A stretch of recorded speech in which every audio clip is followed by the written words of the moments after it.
Shimon Smotritsky and Mike Malott in the welterweight division. Again, I don't know if I'm saying that last name really too correct, so I'm just going to refer to him as Shimon from now on. But this fight is going to be a banger in the welterweight division. Mike Malott, he's not a very active fighter. His last fight against Solomon Renfro was way back. It was in 2020, about 1 year ago. But before that, he was on a 3-year layoff. Before that, he was on a 2-year layoff. Before that, on a 1-year layoff. So he's taking very, very long layoffs in between his fights, but he has some very, very solid striking. Out of all of his wins, 3 knockout wins and 3 submission wins. In the grappling, I'll give him the jiu-jitsu advantage over Shimon Smotritsky right here, because that rear naked on Solomon Renfro, it was super fast. The way he was able to land that jab to overhand right, and immediately as Solomon hit the ground, he got that rear naked in place so fast, and that is why if the fight does hit the ground, which most likely it will, Mike Malott can definitely get a submission, definitely can lock in a guillotine, lock in a dart choke submission win, can definitely lock in a rear naked like he did against Solomon Renfro.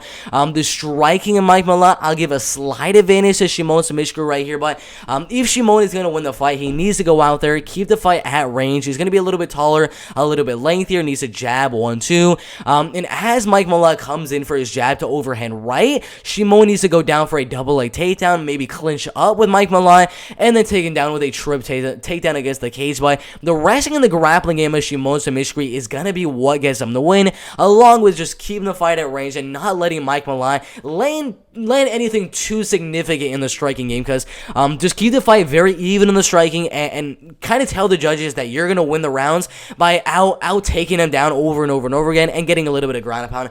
But the striking is going to be quite even. Mike Malott was getting very pieced up in his last fight with Solomon Renfro. Shimon is not going to be able to do what Solomon Renfro did, because he's just not that good of a striker, but I think the striking is going to be very even. Mike Malott, I think, will have a slight advantage on the feet, but Shimon, I think, might want to go to the wrestling and grappling game. I tried to take down Mike Malott many times in the fight, but the fact that Mike Malott is such a good wrestler and grappler, we saw the last fight with Solomon Renfro. I think if the fight does hit the ground, then Mike Malott will be able to either reverse Shimon or turn it into some submission opportunity and end up submitting Shimon on the ground. On the feet, I think Mike Malott will just kind of pressure Shimon and land a jab to overhand right and end up knocking out Shimon on the ground. I see Shimon going for the takedown and Mike Malott landing a submission. So either way the fight goes in the striking game, I think Mike Malott has the more powerful striking, the faster striking, and he's just going to come forward with a lot of pressure and land a jab to overhand right and probably get the knockout like that. And if the fight does hit the mat,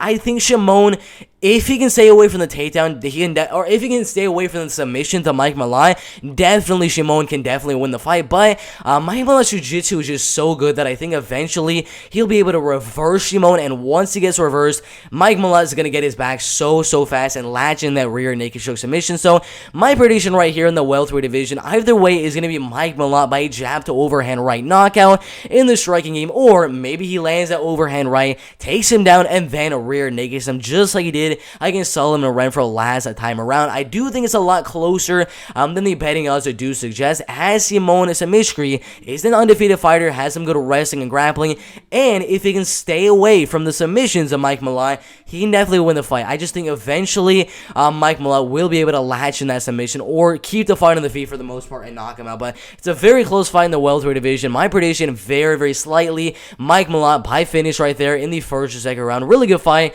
in the welterweight division.